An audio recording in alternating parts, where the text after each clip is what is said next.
Meus queridos amigos, estamos a festejar o 5º centenário do nascimento do nosso poeta maior, Luís de Camões, incontornável, um dos maiores poetas de sempre a nível mundial. Eu não posso deixar, embora neste momento tão difícil para mim, como alguns conhecem, de participar um pouco nessa aventura de comemorar, de lembrar um poeta que muitos jovens não querem conhecer, o que é o verdadeiro desastre para a nossa cultura. E assim eu iria ler um capítulo do meu romance São Sebastião e o Vidente, de que ele faz parte enquanto personagem.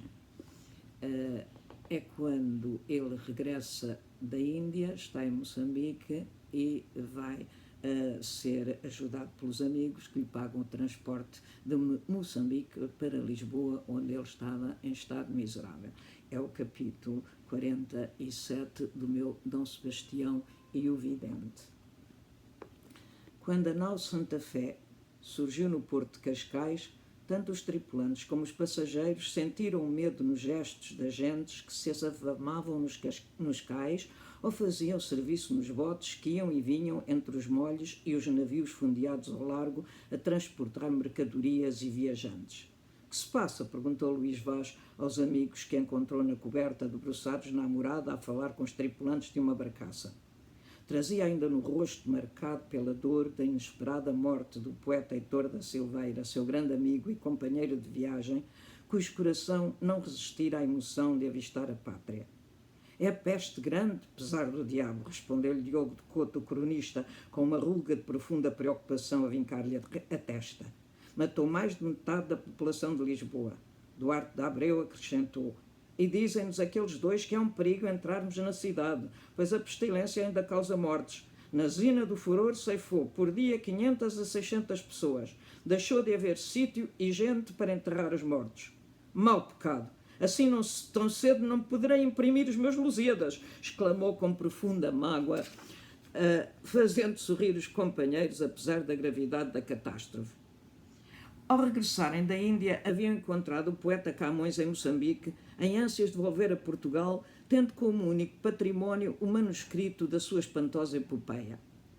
Na falta de comida, alimentava a esperança de haver impressa em papel e dedicá-lo ao jovem rei, sonhador de grandes feitos, talvez recompensasse o seu autor por uma obra que iria engrandecê-lo, como ousava lembrar-lhe no final do poema. Este receberá, plácido e brando no seu regaço, o canto que molhado vem do naufrágio triste e miserando dos procelosos baixos escapado, das fortes, dos perigos grandes, quando será o justo mando executado naquela cuja lira sonora será mais afamada que ditosa. Afligidos pelo seu sofrimento, haviam-lhe pagado as dívidas, a passagem e o fato para regressar a Lisboa, onde os esperavam a desolação e a morte. Por isso não era de admirar que o seu primeiro pensamento fosse para os Lusíadas, o único tesouro salvo a duras penas durante o naufrágio em que perdera todos os seus bens, incluindo a famosa escrava que lhe adoçava o desterro. O desastre valera-lhe uma acusação de fraude com o dinheiro dos órfãos, pela qual teria de responder na justiça. Terás de quedar em Lisboa, apesar da peste, enquanto esperas pelo julgamento, lembrou Couto preocupado. Trataremos de mover influências para que se faça depressa justiça e te vejas absolvido e livre de falsas acusações. Uma sombra perpassou pelo rosto do poeta, desfigurado pela perda do olho em Ceuta. A troco de descanso que esperava, das capelas de louro que me honrassem, trabalhos nunca ousados me inventaram, com que em tão duro estado me deitaram. Os amigos concordaram em silêncio, admirando a arte com que aquele gênio tão humilhado e desprezado esculpia os versos atormentados da sua dor. Diogo de Couto despediu-se e partiu para Almeirim a fim de solicitar a El Rei licença para a nau poder entrar no Tejo e nos portos de Lisboa, encerrados por causa da peste. Recebida a autorização real, o navio lançou âncora ao largo do cais da Ribeira e os passageiros embarcaram nos escaleres que os levaram para a terra. Sem o buliçoso fervilhar dos matalotes, estivadores e mariolas, Luís Vaz teve dificuldade em reconhecer, nos desolados molhos, o porto da capital portuguesa, centro de um riquíssimo comércio e destino final de inúmeros navios da Europa, da carreira da Índia ou das terras de Vera Cruz, comumente designadas por Brasil. Para onde ides agora? Perguntou-lhe Luís da Veiga. Tendes pousada? Irei para a casa de minha mãe, Ana de Sá. Acautelai-vos, Luís, falou António Serrão, sabendo que nada fazia recuar o poeta, nem mesmo o medo da morte. Tratado de vos resguardar dos maus ares da peste. Lembrai-vos dos Lusíadas. Seguido pelo fiel escravo Jau, que lhe transportava o modesto fato, Camões dirigiu-se para a sua antiga casa na calçada de Santana, atravessando a zona da Ribeira, outrora enxameada de gente, com os seus mercados, as tavernas e hospedarias, as tendas de mal cozinhado, onde comera tantas vezes antes da sua partida para a Índia, agora deserta e sem vida. Nas estreitas ruas e vielas, os prédios silenciosos, sem vizinhas, à janela, nem roupas penduradas nas cordas, pareciam ameaçar os raros viandantes com as terríficas cruzes brancas pintadas nas portas, indiciadoras da passagem mortífera do quarto cavaleiro do Apocalipse. Um físico, precedido de 2 ajudantes, empenhando archotes acesos, meteu-se num beco para dar passagem a Camões e poupá-lo ao perigo do contágio, pois a peste manifestava-se agora por outros sintomas mais perigosos do que os bubões, atacando os pulmões e o sangue, propagando-se com a velocidade de um raio. O médico segurava numa das mãos a esponja embebida em vinagre, destinada a purificar o ar que respirava. Usava a máscara de bico comprido, cheio de substâncias aromáticas, os vidros redondos sobre os olhos para evitar a transmissão do mal pelo olhar dos enfermos.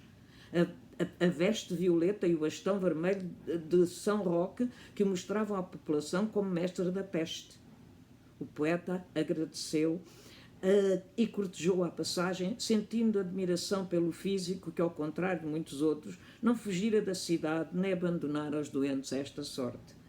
Luís Vaz, que fazes aqui nesta terra desventurada? O homem magro, de roupas sujas e desalinhadas, saíra de uma das casas e parara diante dele, olhando com espanto. Tinha o rosto macilento, parecendo um morto-vivo, e Camões não o reconheceu. Sou Gonçalo Fernandes, mestre da escrita de Trancoso. Não me reconheces? Não havia alegria nem calor na sua voz.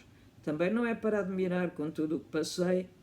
Gonçalo Fernandes de Trancoso, o homem que gostava de escrever histórias de proveito e exemplo, nem parecia o mesmo, e o poeta mentiu. Como não havia de te reconhecer, homem? Mas acabo de chegar ainda não me recompus do abalo de ver Lisboa no estado de sítio. Graças a Deus que tenho construção e vivo, meu amigo. Preferia 1000 vezes a morte ao castigo que Deus me deu. Revoltou-se e as faces afoguearam-se de vermelho, que as lágrimas grossas depressa descoloriram. A peste roubou-me em poucos dias uma filha e um filho moços, um neto e, por último, para meu maior desespero, a minha adorada mulher. Vai-te daqui, homem, enquanto é tempo. Eu fico que ando a buscar a morte. Cheio de mágoa, ficou a vê-lo afastar-se, correndo, com o olhar perdido de um louco. Os sinos dobravam, em sinal de luto, e só os condenados, com vestes de bocachim, a arrastar as suas grelhetas, se viam nas ruas transportando em carroças os empestados para o hospital e casas de saúde, ou os cadáveres para as enormes valas comuns, onde se chegavam a enterrar 60 corpos na mesma cova. Tal como acontecera em outros anos de peste negra, estes criminosos a quem os reis ofereciam perdão em troca de tão perigoso serviço não deixariam de se aproveitar da função para assassinar e roubar os moribundos que achassem sozinhos dentro das suas casas. O poeta tapou a boca e o nariz com um lenço para evitar o cheiro e a pestilência e a morte, que lhe revolvia as entranhas, entontecendo de mareio. Muito obrigado.